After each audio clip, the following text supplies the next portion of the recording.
Is fibromyalgia a conversion disorder? If you watched the duration of my extremely long video previously or followed the links below to explanations of conversion disorder, you know that a conversion disorder is essentially physiologic trauma released through the brain into a real physical symptom. Not a maligned or pretend, but a real physical symptom. But it's converted through psychologic issues such as psychogenic seizures. The person falls down and has a real seizure, but it's not due to electrical problems in the brain. It's due to psychiatric issues. But it's not a feigned or pretended seizure. It's a real seizure or a real faint or a real loss of limb control or etc. There's actually a somatic disorder that's now differentiated in the DSM-5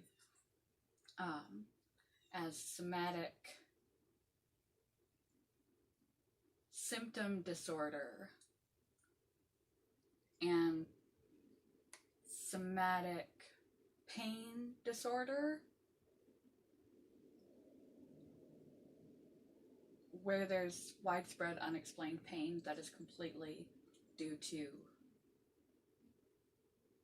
psychologic trauma. Whether or not fibromyalgia is a conversion disorder or a medical disorder is still hotly debated. Regardless what side you fall on this, in your personal belief system or the belief system of your practitioners that you run across, it's important to realize that in conversion disorders, the physical symptoms exhibited and experienced are not just in your head. They're not an imagining of the sensation like a delusion or a hallucination. They are legitimate physical responses, like if you have high adrenaline, your heart beats really, really fast. Your heart is beating really, really fast, whether there's something scary behind you or not. That's a legitimate physical symptom that is happening. They can put you in an MRI and squeeze the thumb of an individual with fibromyalgia, and the pain centers in their brain light up like a light bulb just from pressure, where a normal individual without fibromyalgia doesn't have the same response. Through research, they are beginning to believe that it is a nerve pain problem. They don't know whether there's theories that it's fine fiber neuropathy, due to the fact that some people have sensations like their whole body is sunburned, levels of pain. Metformin, which is now off the market and proven to be dangerous, but was once widely used to treat diabetes, had some effect on treating fibromyalgia, and many of the fibromyalgia patients were proven to be insulin resistant, pre-diabetic, or even diabetic. And diabetes can cause nerve pain, fatigue, muscle pain.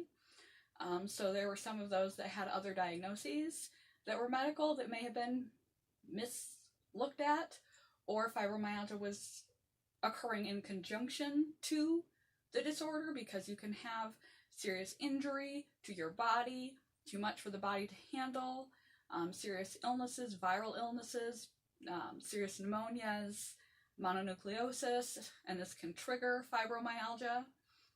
It's just too much insult and injury to the central nervous system, and your brain turns on the center for identification of pain in the body is cranked way up, and your natural opioid receptors in the brain, they've noted, get turned down, diminish. So your natural pain dampeners disappear. All of this has been found in medical research.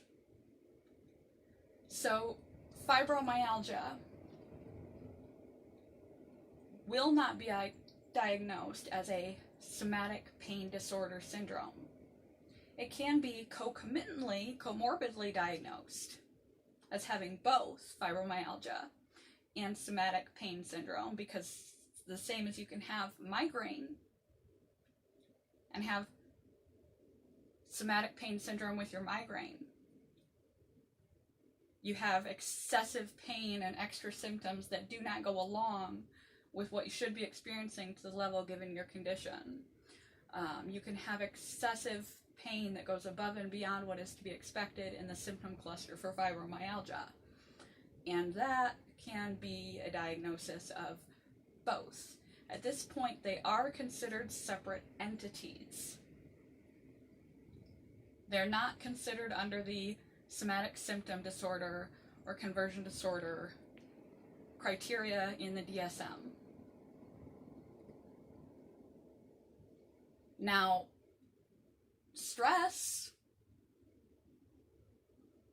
trauma, physical trauma, mental trauma, all the things that work up your central nervous system, as this is believed to be a nerve issue, nerve conduction issue, and pain sensory issue, and hypervigilance issue, triggering your central nervous system. It can be triggered by stress, trauma, other events, and perpetuated and exacerbated because of the mind-body connection. It is a combination. Both things so far have proven to be true to some extent. But it is not considered a conversion disorder. It is considered a medical disorder. But as of yet, they are not entirely 100% sure on the cause, although they can observe the symptoms. But because there is still debate and skepticism among clinicians and practitioners and mental health field where exactly fibromyalgia fits, if it is or is not legitimate, although they have proven diagnostically to show things through research that are diagnostic, visual symptoms in the brain and spinal cord and nerve conduction. In people with fibromyalgia, they can observe the symptoms. They still don't know the cause of the symptoms. Because they don't know the cause, they're still contesting whether it is real or not. And so you run across this question of whether it's a conversion disorder or not in yourself and in others. And you may begin to feel like you are a hypochondriac and question your own symptoms. Others may feel you to be a hypochondriac and question your symptoms. Other practitioners may question your symptoms as being real or not. Even if you cannot convince yourself, and it's important you be able to understand, deeply ask deep questions, pertinent questions to your providers and the people that have diagnosed you. Even if you cannot believe yourself, that is not conversion. Conversion is a real physical symptom. What you are experiencing, the pain, the fatigue, the fog, is real physical symptoms. The cause isn't known. And at this point, even the DSM says it's not diagnosable as a conversion disorder. It's a medical diagnosis with unknown etiology.